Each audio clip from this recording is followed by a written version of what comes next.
Miss Lizzie. I don't ever smoke the dizzy, but we can always share some ditsies. It's just a cup in time. This song doesn't have to rhyme. Life's all of us, not every moment we can be feeling fine.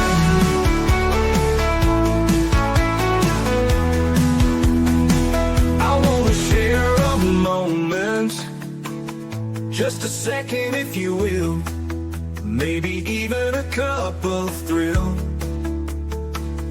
We could share this performance. It's tea time, come sit with me. Well, welcome guys. Miss Liz in the house, and we are here on a Friday, which is not a regular scheduled day. So yeah, Miss Liz did it. I pulled it off a whole week, 7 shows this week. It's been a busy week. This afternoon I have Mike Bolland in the house, and we're going to talk about bowling and the PB. Let me get it right. The PBA tour, and we're going to show you a little clip and video in the middle of Tea Time today as well.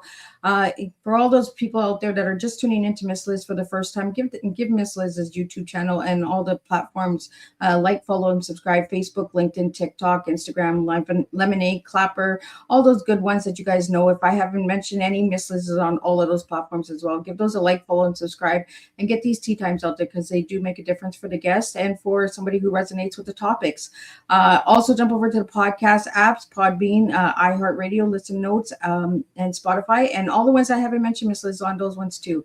And then jump over to babyboomers.org if you're looking to be featured on different podcasts and Miss Liz is not bringing you the flavor you're looking for. Babyboomers.org has over 50 different podcasts there that you can get featured on, and they're always looking for guests as well, so check that out. I've been partnered with them for about 3 years, and an amazing platform. They have podcasts there, radio shows, all that good stuff, some goodies for the baby boomers out there.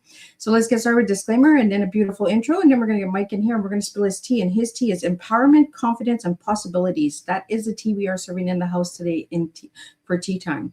Disclaimer for Miss Liz's Tea Time live shows. Miss Liz's Tea Time is a global platform dedicating to sharing real-life stories, diverse perspectives, and meaningful conversations that inspire awareness, healing, and connection. I'm Miss Liz is going live using StreamYard. Before leaving a comment during the live broadcast, please grant StreamYard permission to display your name at StreamYard.com. Please be advised that all the content brought forward during any Tea Time show is presented in good faith. However, discussions may include opinions, beliefs, and perspectives that do not necessarily represent the views of Miss Liz or the Tea Time platform. Information shared by guests is based on their own experiences and is perceived to be accurate at the given time of airing.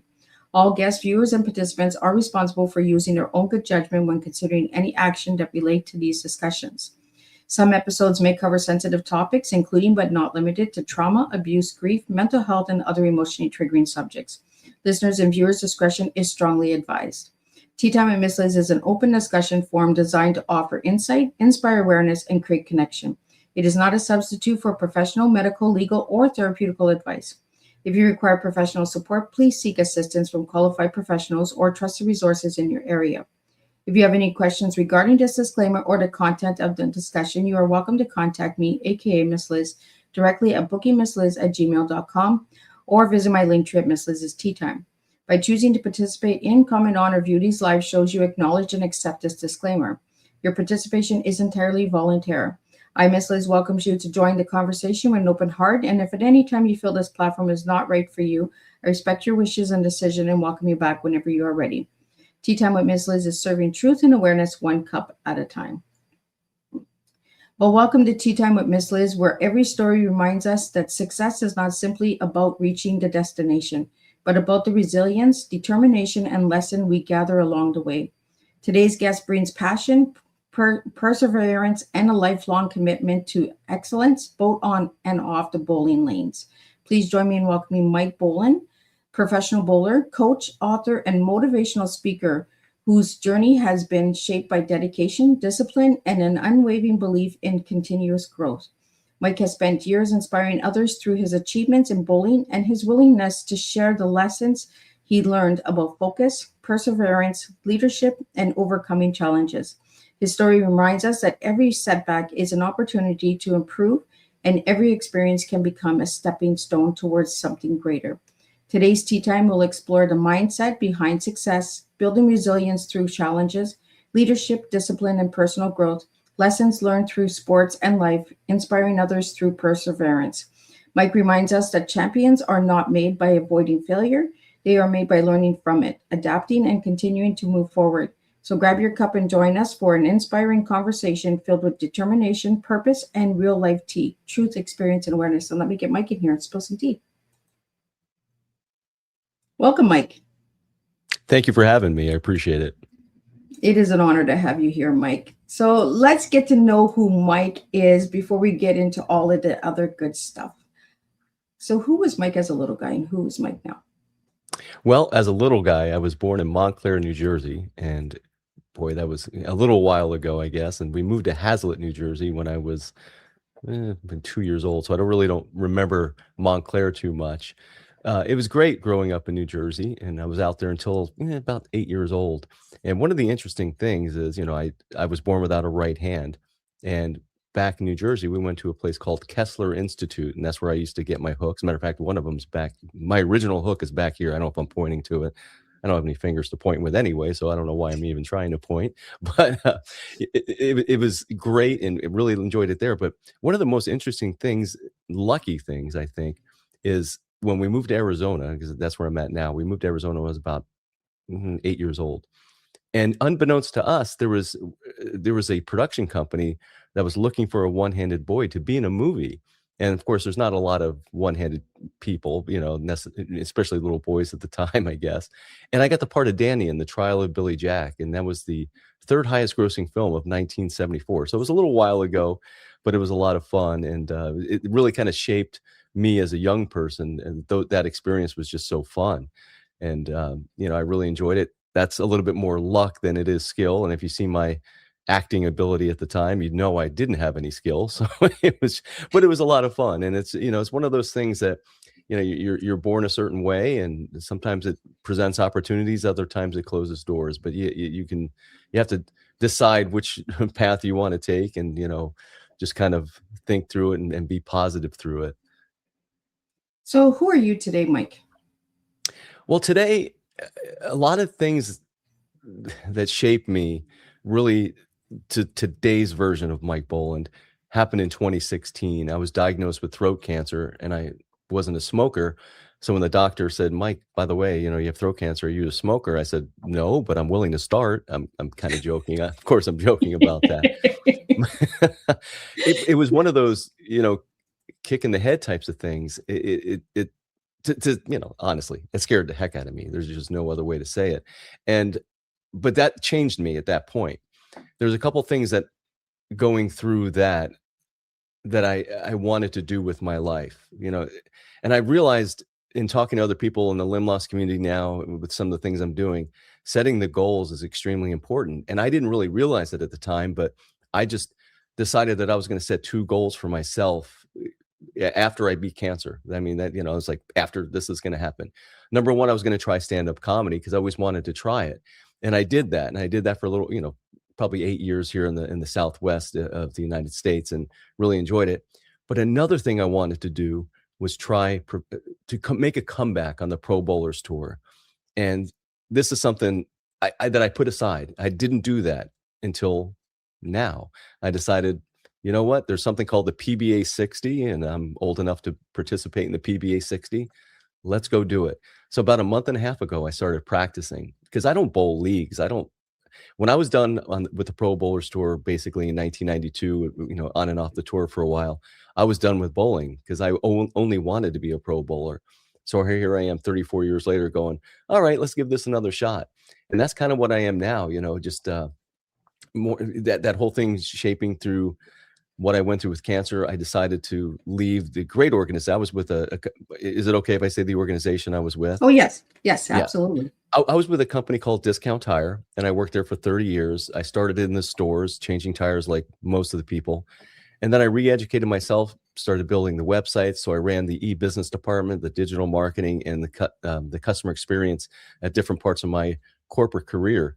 But the cancer, again, just made me think, gosh, how do I give back? And for a lack of a better term, what's my legacy going to be? So that's where I really started to go. I've been part of this limb loss community my entire life, and I've, tried to be an example to others, but how much have I really dug in and helped the community? And that's what I'm trying to do now with my life. Well, we're going to pull up a clip and we're going to share a little bit about this journey coming back, and that, and then we'll get to the question that just came in from Clayton. So for all my listeners out there, just sit back and listen, and we're going to share a little bit about his comeback. So let me get that ready for everybody. Here we go. Yeah, I'm coming back. The itch really came back when I started to volunteer for Arizona Disabled Sports. It's a fantastic organization. And I started to volunteer for their bowling program, and I really enjoyed it. But every once in a while, I throw a shot myself because I'm there to volunteer and help. The bowlers of Arizona Disabled Sports really got me to this position of wanting to go back on tour. When they knew that I was at one time a pro bowler and then saw me throw some shots whenever I just get up and get a house ball and throw a shot, they were like, wow, why don't you do this again? And it was funny because my coaching would have said the same thing, but for me personally, I'm like, I don't know. Well, they're the ones who talked me into it. They're the inspiration for me to go back on tour because they're my biggest fans and I'm their biggest fans. Our bowling is on Tuesday nights, and I'll tell you, every Tuesday night that we're at the bowling alley together, we have so much fun, so much laughter, so much success. We really have a great time. But here I am in an organization helping these bowlers where their motto is no athlete sits on the sideline. And guess what I'm doing? I'm sitting on the sideline. When the athletes saw me bowl, they're like, well, why don't you do it again? Why don't you do it again? And finally, it kind of dawned on me. They're right. I should do it again. I should get my butt off of and go bowl one more time. That was always my goal. Cancer certainly was the lowest point in my life, not knowing what tomorrow will bring. And that's really what kind of brought me to everything I'm doing now. The podcast, the We're Not Stumped podcast, the Joe and Marie Boland's Helping Hands nonprofit, the Enable reviews. That's what really was the start of it. Because when you go through something like cancer, you're not sure about tomorrow. And when you're not sure about tomorrow, you start questioning things like your own legacy, your own mortality, what you're going to leave for this earth when you're gone. And I'm very blessed that I'm through that cancer now 10 years, and I get the opportunity to do the things that maybe some people don't consider. We all think about these things, right? What's my legacy going to be? How can I give back? Well, that cancer for me, slap in the face, was absolutely a slap in the face that said, now's the time. And one of the goals I had after cancer was to actually bowl one more PBA event. And I let it go for a little while. But the great athletes of Arizona Disabled Sports, they convinced me, let's give it a shot. And this is going to be bigger than just me bowling.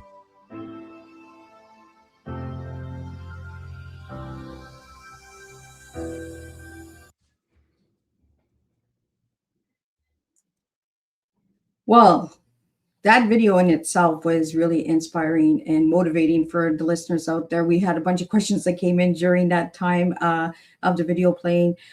Mike, there was so many messages in there, right? It's on the sidelines.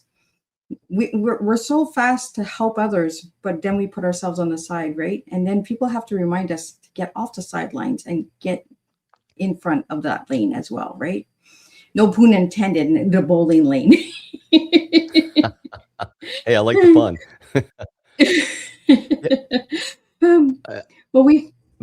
I do agree with you.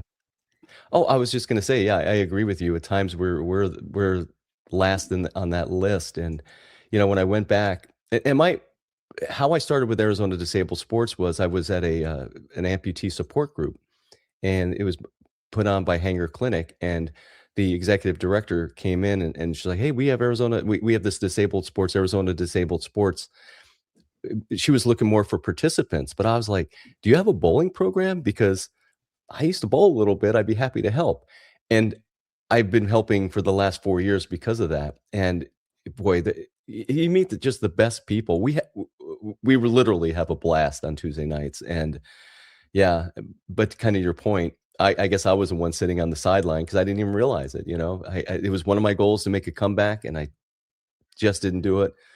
And now I'm doing it for better or for worse. I'm doing it. Well, I think it's going to be for good, right? It's a learning lesson, and it's showing people not to give up, right?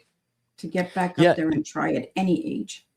And I'll tell you what, you said something in your intro that I really liked about your podcast and your platform about, gosh, sometimes, and I'm going to paraphrase, so I apologize, but because I didn't write it down, but sometimes failure is not trying at all. And it was like, wow, that kind of hit me. It's like, yeah, no matter how I bowl, and I'm hoping I don't come in last place for sure, but no matter how I bowl, the worst thing would have been not doing it one more time.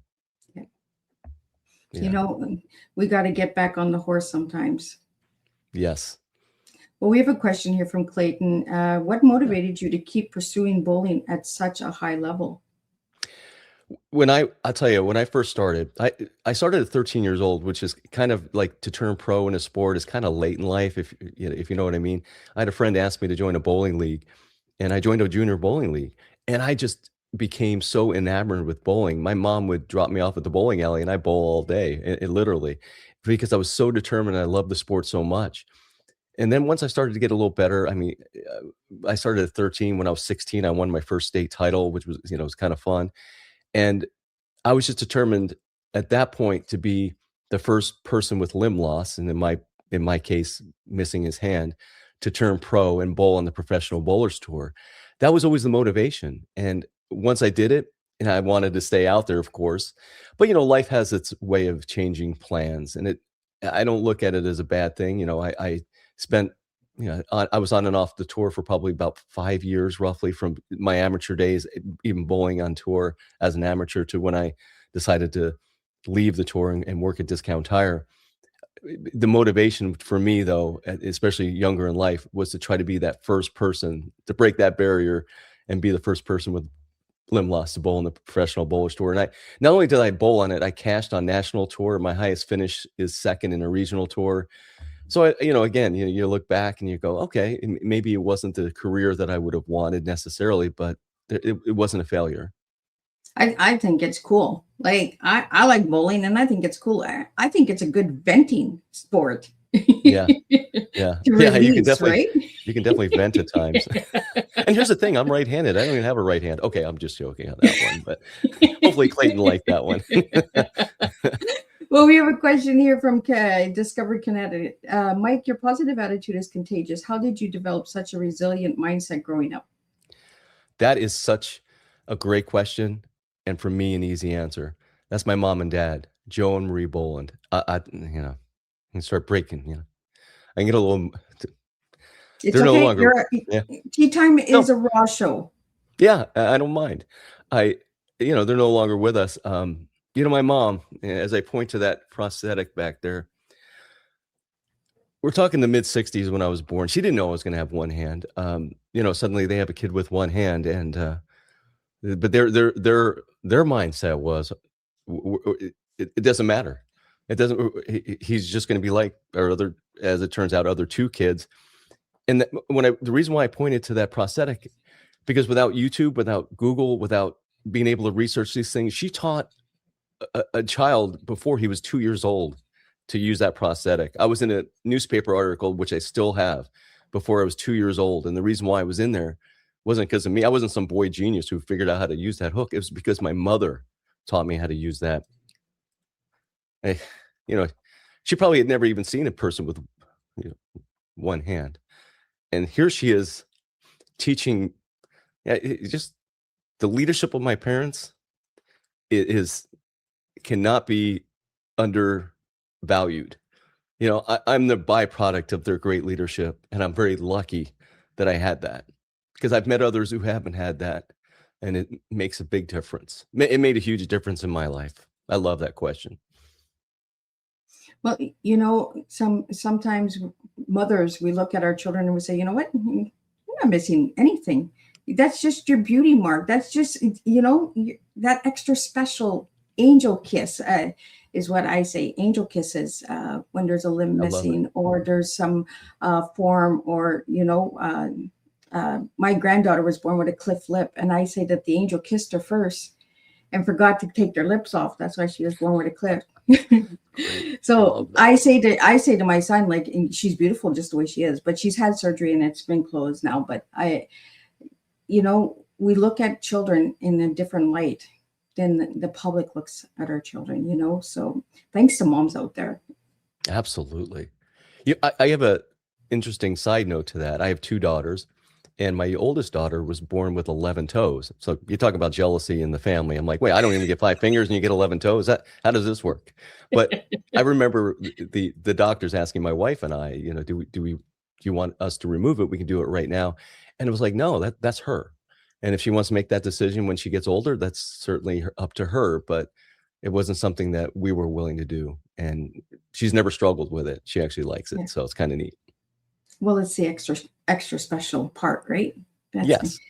And that's what we have to look at, instead of looking at it as a disorder or an extra limb or no limb, we just got to look at it as a different gift, a different blessing, and a different story, because that was your story. Like that, this is your story, right, Mike? If you wouldn't have been born with that right hand, you wouldn't have the story you have. You wouldn't be who you are today. I can't imagine myself being any other way. I can't imagine how I would be if I had 2 hands, and I'd probably be able to juggle much better. I got to give myself that, but I don't know. I was meant to be the way I am, and I'm happy, and I'm perfectly content having 1 hand. I like this comment here that just came in from Jeffrey. It's inspiring to hear how humor has been part of your journey. When journeys are hard, humor is good. I always say that to my children. Humor is good. Add some humor in when it gets a little heavy.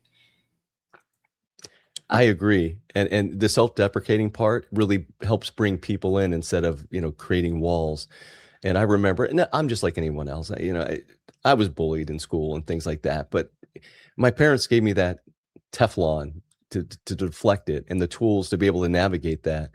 And one of the things is I always say is like, if a bully said a better joke than I had, I'd be like, hey, can I use that? I kind of hold on.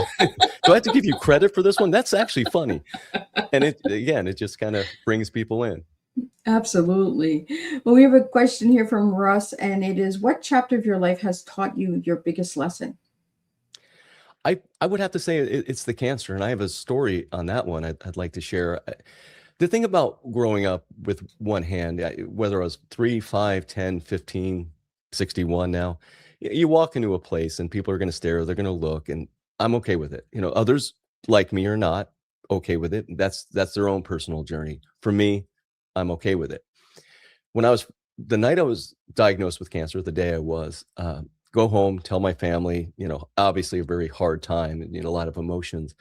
After that, my wife goes, what do you want to do? You want to go out to dinner? And I wasn't sure if I was hungry, but I knew I needed a glass of wine or 5.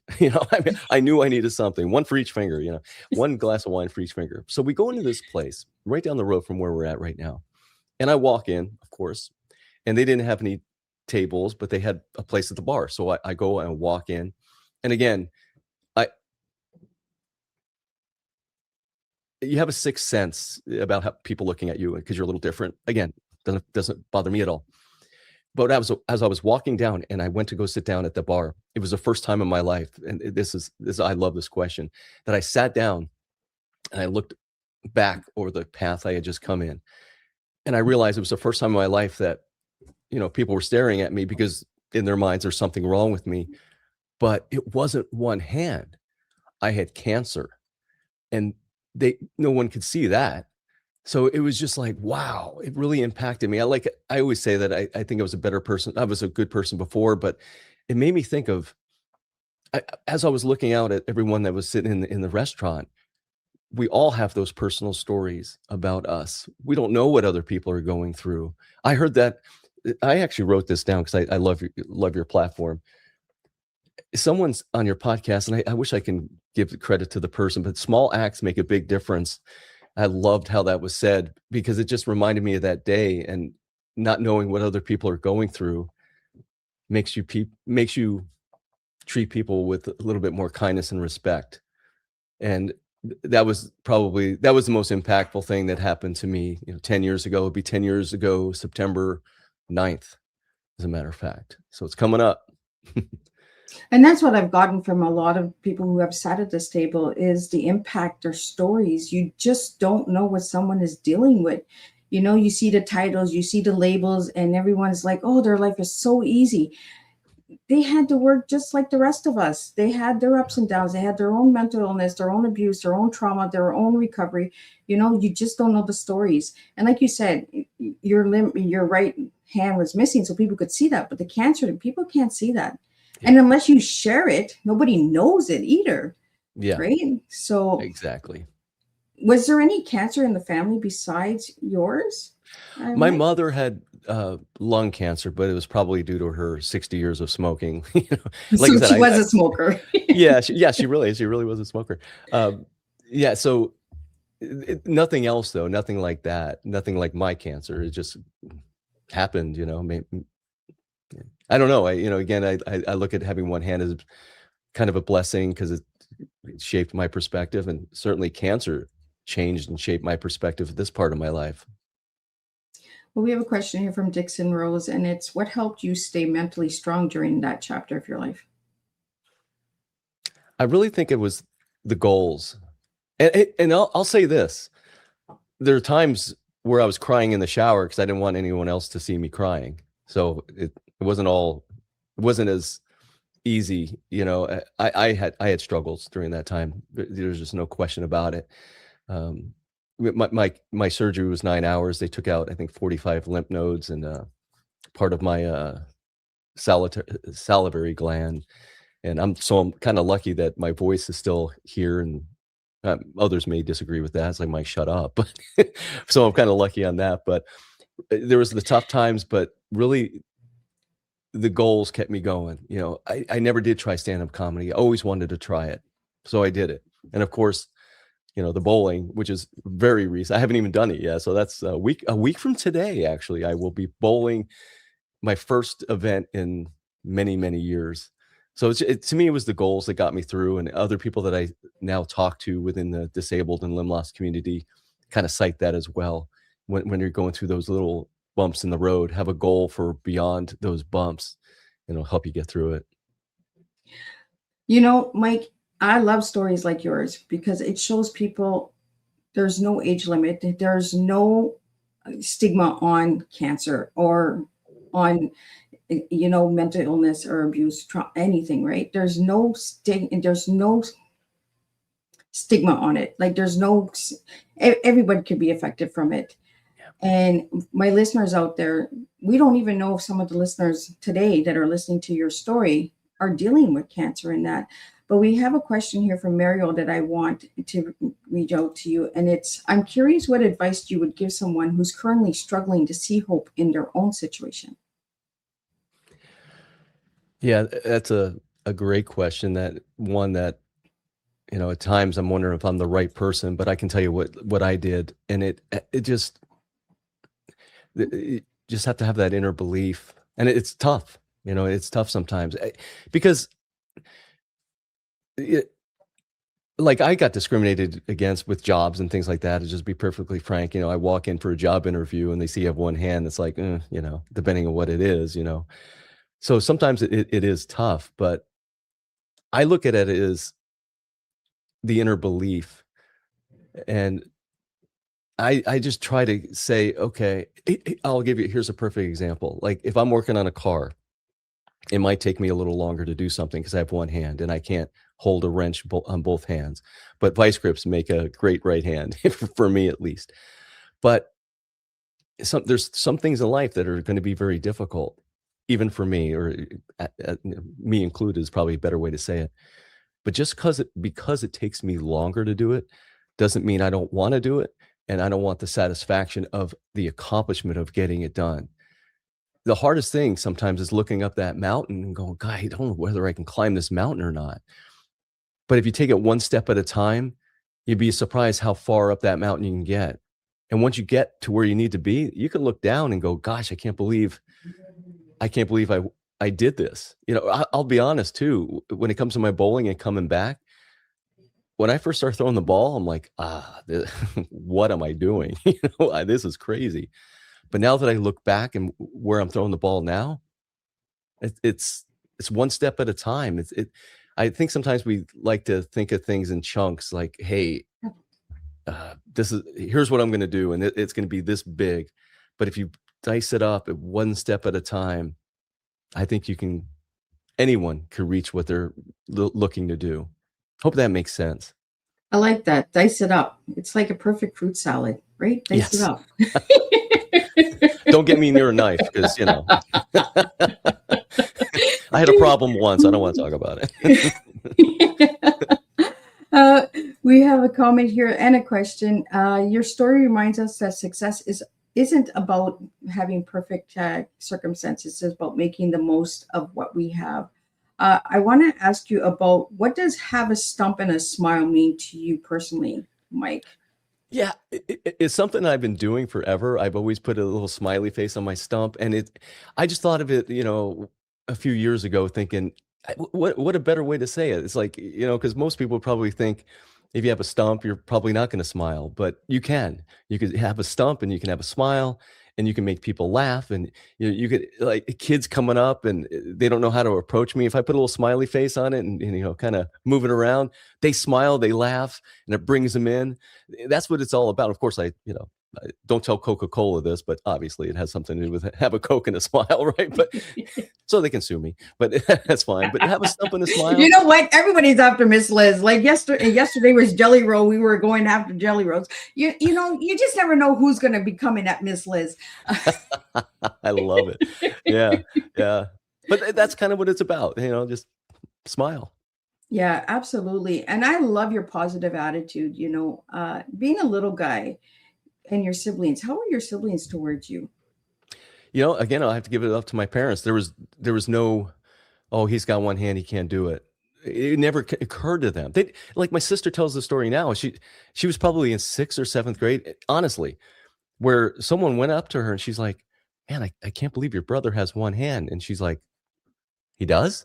I did, because I'm Mike. That they only knew me as Mike, or the person that hit them with my hook every once in a while. No, I never did that. But it didn't occur to them that I had one hand, because I was brought up just like everyone else. There was no limitations on what I could do. My mom always said, if you put your mind to something, you can accomplish anything. She didn't just say that to me. She said that to my brother and sister too. So we all had this mindset, and they were a little older in life where they're like, oh my, I didn't even realize he had one hand. You're right. So isn't that, it's just an interesting perspective, but I have to, again, give it back to my parents even on that. I like this comment from Dixon. It's, use what you have really sticks with me. That is one of the quotes that you say quite often, Mike. Why that phrase? Because I think sometimes, whether it be societal pressures or things like that, we're told we can't do things because we're a certain way. And I don't know if I was taking any drinks from this cup while we've been on, but here, use what you have. So I make sure that when I buy my cups, my mugs, that the handle is a certain size, because then I can use what I have and actually hold it. I don't know how well that's coming out. Well, look at that. There we go. And I can drink from it. I'm going to move I can drink from it. I can drop it. I never thought of that on the mugs, right? The different sizes. Yes. Think they are different sizes, and I make sure. Oh, I'm sorry. I lost you there. I apologize. No, it's all good. I got you. Okay. Yeah, they are different sizes, and I make sure that all the mugs I get are a certain size so I can hold it. Because then it looks like I have two hands. So like, hey, how are you guys doing? Yeah, I got a mug in one hand and my other hand's doing something else. Very rare occasion for me. I always love when my listeners say this. Thanks for creating such an uplifting space. That's all I like doing. I like to get to know people. I like to know their stories. All walks of life, guy. You just never know what's coming to the table. Mike, thank you so much for coming with your story to the table, because there's so many people out there right now that need the inspiration. They need that motivation to keep going and stay strong, because there's so much going on in the world, so much nonsense.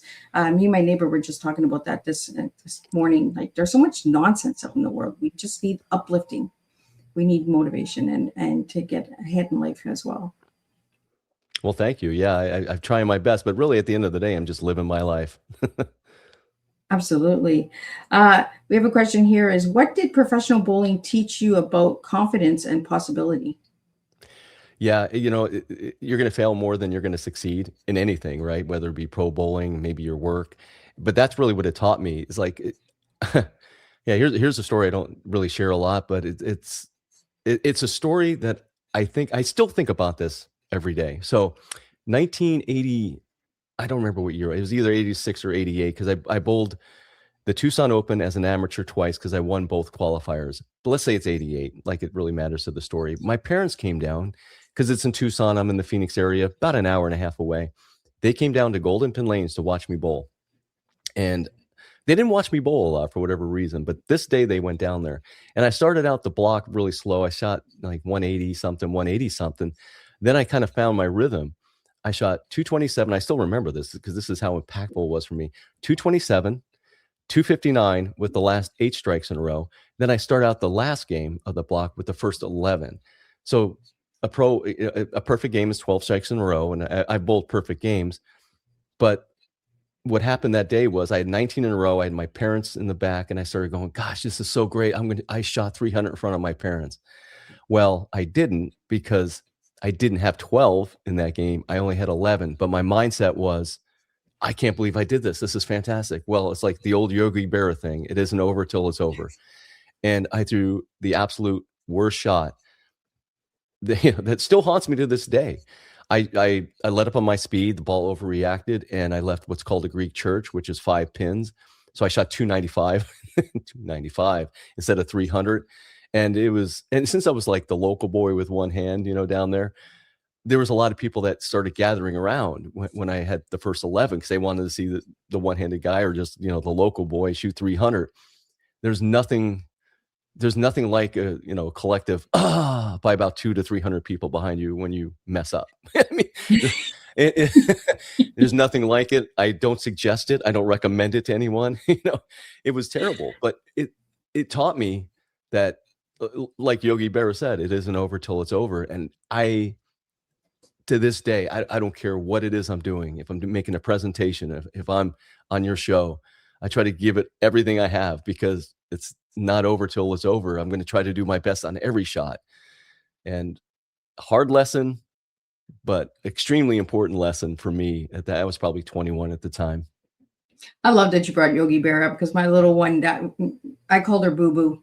Like she was my little Boo Boo. Like she loved Yogi Berra when she was a baby. She would kick and everybody said, "Where'd you get that nickname?" "Oh, Yogi Berra." Trust me, Yogi Berra. Oh. Love Yogi Berra. I believe the universe sent you to me, Mike, because there is so much resonance. Like there's so much things in your story that has been a part of my journey as well. So bringing back those memories of my little one with her little kicking legs and with Boo Boo. It's cute.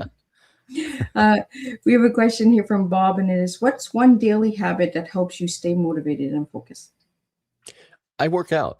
I know that sounds so easy, but with one hand, I have to build some of my own things. I built something out of PVC where I can do curls and presses like that. And it really sets my day up. When I go work out, do my push-ups, do my curls, do whatever, it just makes my day better. And it's one of those mind, body, and soul things for me. And going for a walk. And I even I love playing basketball. I'll go out and play golf. There's no limit for me to what I can do despite having one hand. That's just not, again, give it up to my parents.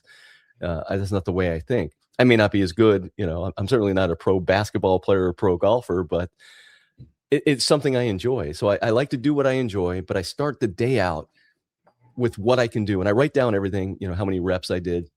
I'm not here to, win a contest or anything like that, but I'll tell you something else. And this helps with confidence for me.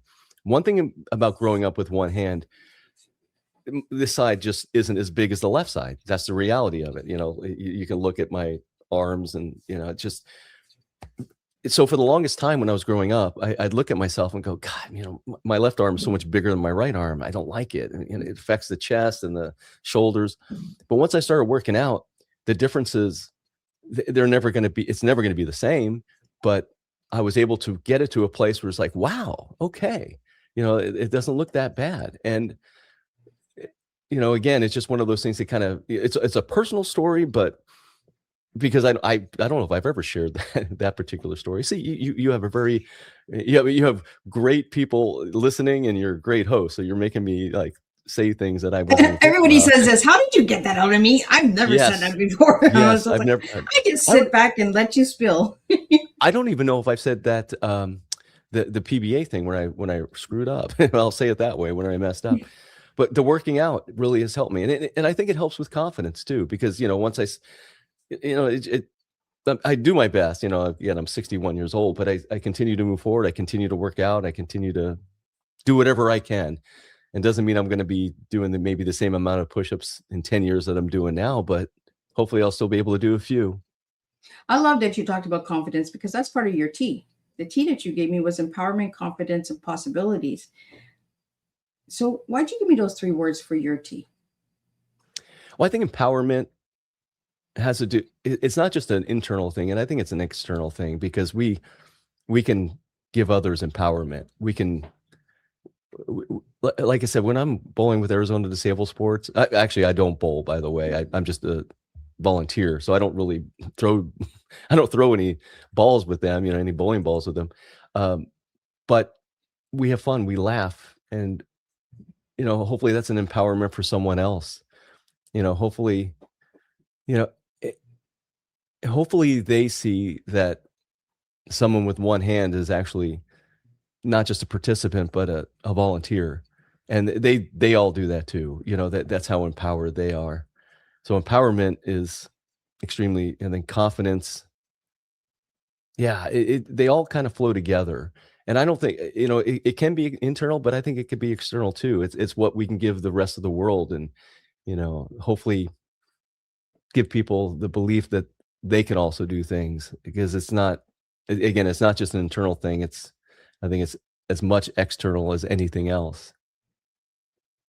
And the word possibility. Yeah, possibility. Yeah, if we don't believe something's possible, why even start? Why even try? Although, this bowling thing, I don't know what the possibilities are, but I'll go back to when I listened to your intro about what you're doing, the failure would be not doing it. Because I've really thought a lot about, this may not go well. This may not go well. And, chances are it's not going to, because I haven't bowled in a long time. Although I'm putting so many games in every day, I'm really practicing my butt off.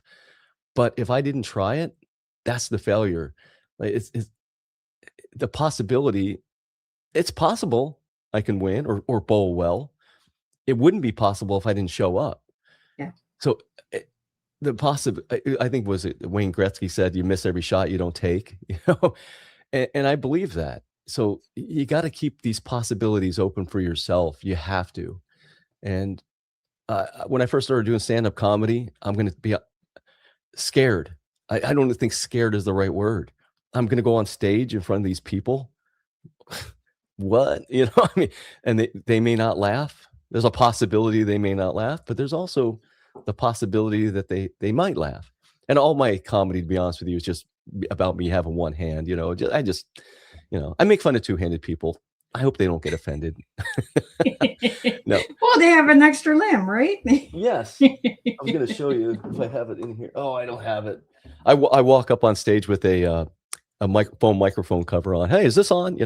It's just goofy stuff, but it kind of works. But again, it's the possibilities. It's without trying it, nothing's possible. That's why I think it's so important for all of us, not just me. Well, we have a question that just came in, and it's, what inspired you to create the Joe and Marie Bolland Helping Hands? Yeah, it's because of my parents, because I've lost them both now. And I love their philosophy and how they raised me. When you're growing up in it, you don't realize it. I think we're all guilty of that.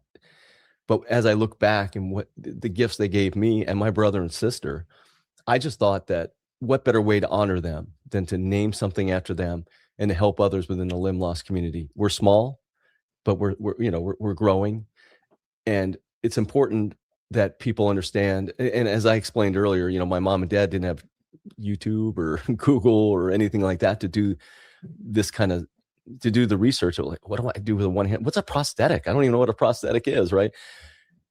They did it. And I just want their philosophy to live on in an organization that is named after them.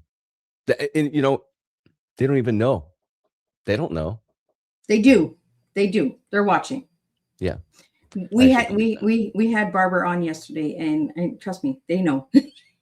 There was lights flickering yesterday, and there was people watching, and they're always watching. I like that. We have a question here: why is representation important for amputees and people with limb differences? I just think it helps the general population be more accepting. That's why I think it's pretty important, because it's interesting. I can go off my own story, and my own story is like, I'm going to do it anyway. Whether we have representation or not. But as I've started, 200 episodes in and talking to people within the limb loss community, I've realized that it's obviously much bigger than me. And there's people that are getting impacted every day. If you think about it, there's people that are entering the limb loss community every day that, unlike I did, where I was born like it could be an accident, it could be, medical condition, it could be anything. And when it hits you, it's just a much different scenario than my own scenario. And having that representation and having, giving people the chance, whether it be, in a commercial or just even professionally. Like I remember going to the Google campus. I remember going to Salesforce campus, and I was the only one like me there.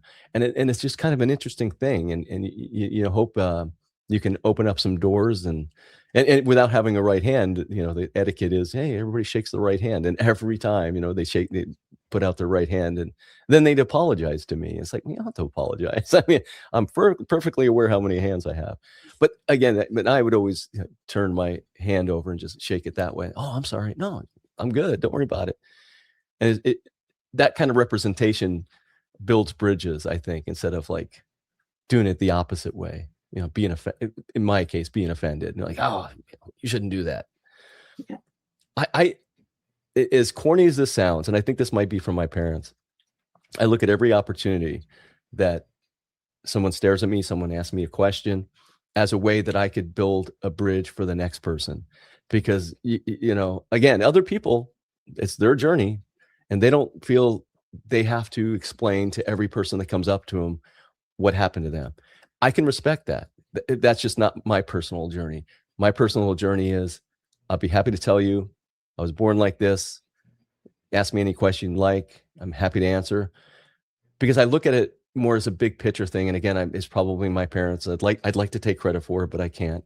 That it's a big picture thing, thinking the next person will have an easier time because I want to let this person in, and we can communicate. Which I think communication, as you kind of said earlier, might be lacking a little bit at times in the society right now. Yeah. And by sharing our stories is how we help other people heal as well, right? Because they don't feel alone. That aloneness and isolation is why people struggle to heal. Wow. And there's so many people that have said, Miss Liz, why do you share your story so openly? I want others to know that it's okay to share their stories as well. And there's some of my story that's still not out there. I'll get it out there when the time is right. But I'm not afraid to share the hard scars, because those hard scars are what's made me who I am, and made me have this platform where guests can open up so openly like you have, Mike. A lot of my guests will say, how did you get that out of me? I didn't do anything, guys. I'm just here listening. I'm just giving you an opportunity to share your story with my listeners and my supporters out there. And it's your time to shine. It's not about me. It's about you and your story. Had you not reached out, I would have never met you, Mike. So I believe in the universe bringing people to me, because there's some guests that come to me and I'm just like, wow, how did that happen? And then Well, I appreciate, I yeah. understand later. And I understand that you're watching Tea Time, and I know you're listening to Tea Time because those guests that come on Tea Time are the ones that make the biggest impact. Just those little statements, just those little words, just a little tease. A lot of people say, Miss Liz, where's the beverage? There is no beverage at this table. We don't have a beverage. We have a party. We have a gathering. We have a conversation. That is what tea is. And I was given that at the age of 4. So, Wow. Mike, you do a podcast and it's called We're Not Stumped. What have you learned about podcasting and the guests that you've had? I've learned more from the guests that I've had on than I've been able to impart knowledge. One of the things I did learn was the importance of the goals. I just thought it was something, well, when I beat this cancer, I'm going to do stand-up comedy and pro bowler story again. Well, most of the successful people, seemingly, if that's a very loose term, but the ones that come on the show and share their story, talk about their own personal goals, about, they were in a car accident, lost their left leg, let's say, and they're sitting in a hospital bed going, what do I do next? And they start thinking, okay, you know what? I'm going to run out of this place when I'm done. Is it always possible? No, but those goals keep you going. And like I said, those goals can be huge, but if you kind of split it up and dice it up, you can achieve those goals. I've really learned that I learned the importance of that through the guests I've had on. And I've also learned that doing everything single-handedly on the podcast thing is literally single-handedly is fun, is a challenge at times, but it's all good. That's what I love about you, Mike, because you're like me. I just throw the humor in when it gets a little too heavy, right? And I'm just, they're like, I think last night I had a couple of listeners that came at me because I had asked Adam if he was a swinger. I wasn't asking if he was a swinger that way, guys. I was asking him if he was a swinger on the dance floor, but he didn't come out right. So, I'm here till midnight. Yeah, try the veal. Humor has really helped with becoming a host as well, right? So I'm sure when the guests are a little heavy, their stories are a little heavy, you throw the humor in to lighten the mood in that as well. I try, it's funny. People ask me about are there disadvantages or advantages to having one hand, and well, a disadvantage, it's hard for me to open up jars like pickles. Advantage, no one asked me to open up jars like pickles. I don't like pickles, so we're good. I'm not a pickle girl. Everybody's like, Mom, you want? No, take those things away from me. And whoever decided to put pickles on burgers, I got a beef with you guys. You're taking away the flavor of the beef. Keep the pickles. I like the way you think.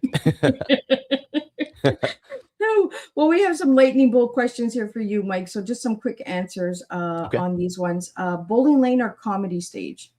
Bowling lane. One word that defines confidence. Belief. Best advice you've ever received. You can do it. What makes you laugh instantly? Corny jokes. What does possibility mean to you? You can do it. Awesome. See, lightning bolt questions, guys. Boom, boom, boom, boom. This is the way it goes. It's like the pins on the bowling alley, right? Yes. We have a question that just came in. What are some terms that we might not know of that are spoken on the bowling alley? You talked about the geek church, the Greek church. A geek. No, that's interesting. What are some terms that we might not know?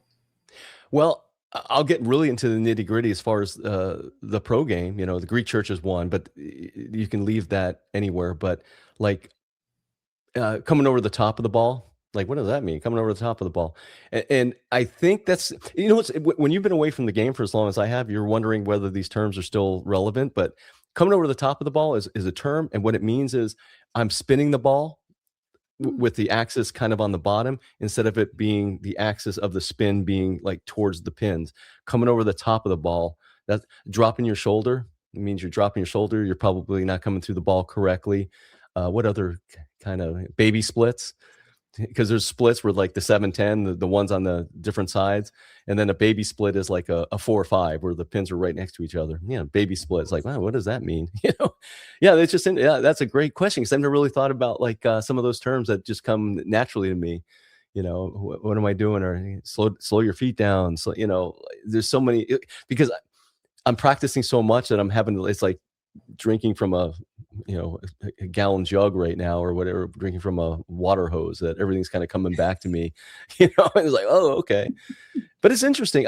I'm a little optimistic because I'm not bowling as bad as I thought I would at 61 as opposed to 21 and being off as many years as I've been. Like, the other day I shot 255, 257, so which is not bad, not tour conditions, but gives me hope that maybe I'll do okay. Well, I barely get the 180. So like all these higher numbers, I'm just like, whoa, that's good shooting. Yeah. Well, the only time I get them good is when I'm venting. My son says that, Mom, don't play bowling with Mom when she's venting. Like, have a beer. Have a stump and a smile. Yeah. Right? So, Mike, what final message would you like to leave everybody today with on Teatime? That you should try. Because when I decided I was going to bowl this tournament and then I started practicing, I was like, this is stupid. I'm not, this is not going to end up well. But I had to redefine what failure is, and I have to redefine what success is. And I may have said it, so I apologize if I'm, kind of regurgitating some of this, but success is trying. Failure is not trying. I may come in last place. There's still a story there. There's still a story about, the cancer and the coming back and facing your fears, because I do have a fear of coming in last place. I really do, but I'm going to do it anyway. I'm going to bowl it anyway.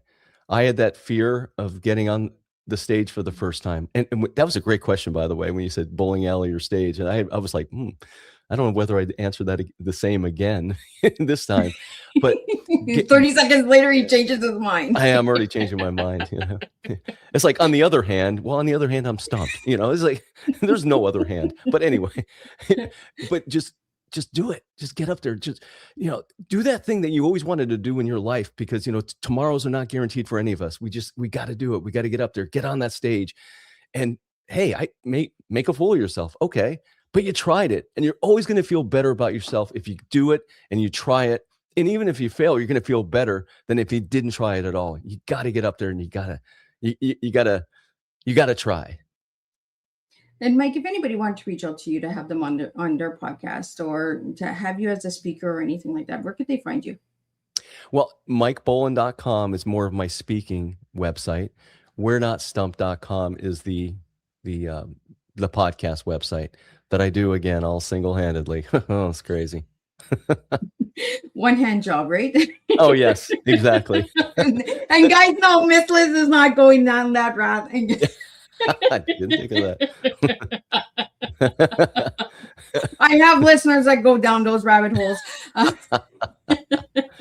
I really want to thank you, Mike, for joining me. Like, this was a pleasure. Any final words you have, Mike? I was just going to say thank you. Thank you for your time. Thank you for the platform you've put together.